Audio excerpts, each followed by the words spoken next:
துதி செய்ய தொடங்கினார், கர்த்தர் யுத்தம் செய்ய தொடங்குவார்.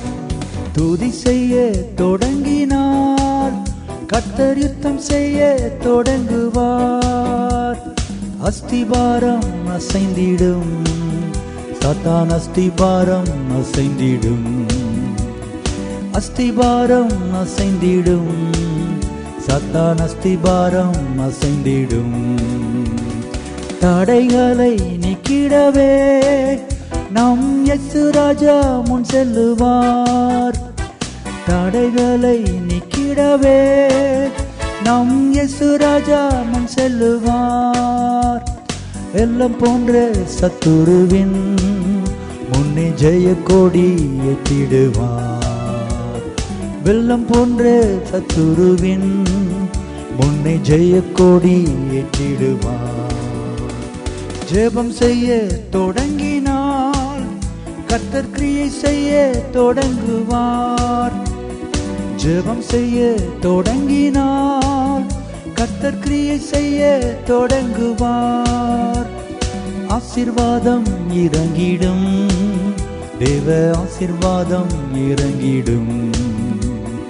ஆசீர்வாதம் இறங்கிடும், தேவ ஆசீர்வாதம் இறங்கிடும். துதி செய்ய தொடங்கினால் கர்த்தர் யுத்தம் செய்ய தொடங்குவார். துதி செய்ய தொடங்கினால் கர்த்தர் யுத்தம் செய்ய தொடங்குவார். தேவனுடைய பிள்ளைகளை, தடைகளை நீக்கிடவே நம் இயேசு ராஜா முன் செல்லுகிறார். தடைகளை நீக்கிடவே இயேசு ராஜா முன் செல்லுகிறார். இந்த மாதம் விசுவாசத்தோடு இதை சொல்லுங்கள். என் தடைகளை மாற்றுவதற்கு ஒவ்வொரு நாளும் என் இயேசு எனக்கு முன்பாக செல்லுகிறார். அல்லேலூயா. வீட்டை விட்டு நீங்கள் புறப்படும் பொழுது, வேலைக்கோ தொழிலுக்கோ படிப்பிற்கோ வியாபாரத்திற்கோ எங்கே போனாலும் சரி, நீங்கள் ஆண்டவரை பார்த்து கடைசியிலே உங்கள் செருப்பை போடுவதற்கு முன்பு நீங்கள் சொல்ல வேண்டிய ஒரு வார்த்தை, ஆண்டவரே உம்முடைய சமூகம் முன் செல்லட்டும், உம்முடைய சமூகம் எனக்கு முன்பாக செல்லட்டும் என்று சொல்லி அவரை பிடித்துக் கொள்ளுங்கள். அவர் உங்கள் முன்பாய் செல்லுவதை உங்கள் ஆவியிலே உணருங்கள். அவருடைய பிரசன்னம் உங்களுக்கு முன்பாய் செல்லுவதை நீங்கள் ஆவியிலே உணருங்கள்.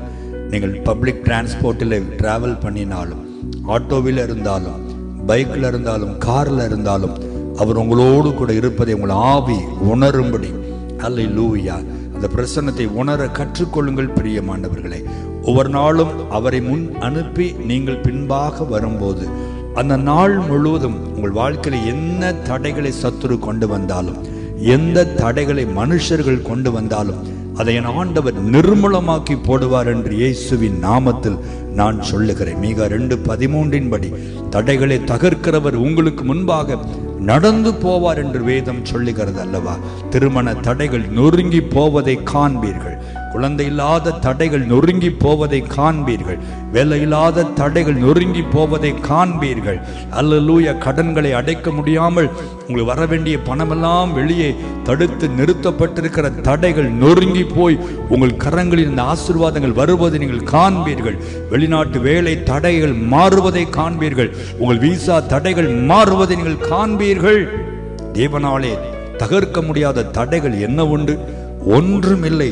நமக்கு தேவை தேவ பிரசன்னம், அவ்வளவுதான். ஆண்டவரே தடையை உடையும், ஆண்டவரே தடையை உடையும் என்று ஜெபிக்காதிருங்கள். தேவ பிரசன்னத்தை வாஞ்சியுங்கள். நீர் என் கூட இருந்தால்தான் தடை உடைய முடியும். இஸ்ரவேலோடு கூட கர்த்தர் இருந்தால் மட்டும்தானே செங்கடல் பிளக்க முடியும். ஹல்லேலூயா. மோசையால் அது முடியாது. கர்த்தருடைய சமூகம் முன் சென்றது. ஆண்டவர் மோசையை பார்த்து சொன்னார், என் சமூகம் உனக்கு முன்பாக செல்லும். அவ்வளவுதான். அந்த சமூகம் தான் எரிகோவை தகர்த்து போட்டது, யோர்தானை பின்னிட்டு ஓடும்படி செய்தது, செங்கடலை 2ஆய் பிளந்தது. எல்லாம் தேவ சமூகம். அந்த சமூகத்தை வாஞ்சியுங்கள். அதிகாலையிலே எழுந்து முழங்கால் படியிட்டு ஜெபித்து அந்த சமூகத்தை வாஞ்சியுங்கள்.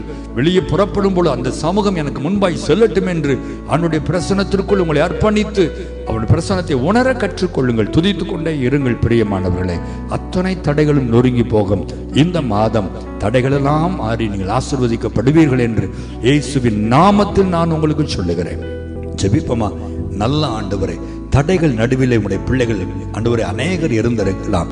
எல்லாம் தடை, எதை செய்தாலும் தடை, வியாபாரத்தில் தடை, தொழிலில் தடை, வீடு கட்டுவதற்கு தடை, திருமண தடைகள் என்று புலம்பிக் கொண்டிருந்த அத்தனை தேவ பிள்ளைகளோடும் நீர் பேசிருக்கிறீர். ஏன் சமூகம் உனக்கு முன்பாக செல்லும்படி அதை வாஞ்சித்து ஜெபி என்று சொல்லுகிறீர்.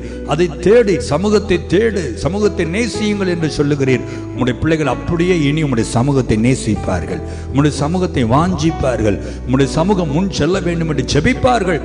நீர் அதை கேட்டு உம்முடைய சமூகத்தை அனுப்பி பிள்ளைகளுக்கு முன்பாக இருக்கிற இருளை வெளிச்சமாக்கும், கோணலை செவ்வையாக்கும், செங்கடல்களை பிளந்து போடும், எரிகோவை தகர்த்து போடும், வேண்டிய நன்மைகளை அள்ளி கொடுத்து பிள்ளைகளை திருப்தியாக்கும். ஆசீர்வதியும். நீர் அப்படி செய்கிற அன்புக்காக உமக்கு நன்றி அப்பா. விசுவாசித்து உம்மை துதிக்கிறேன். இயேசுவின் நாமத்தில் ஜெபிக்கிறோம் நல்ல பிதாவே. ஆமென், ஆமென், ஆமென்.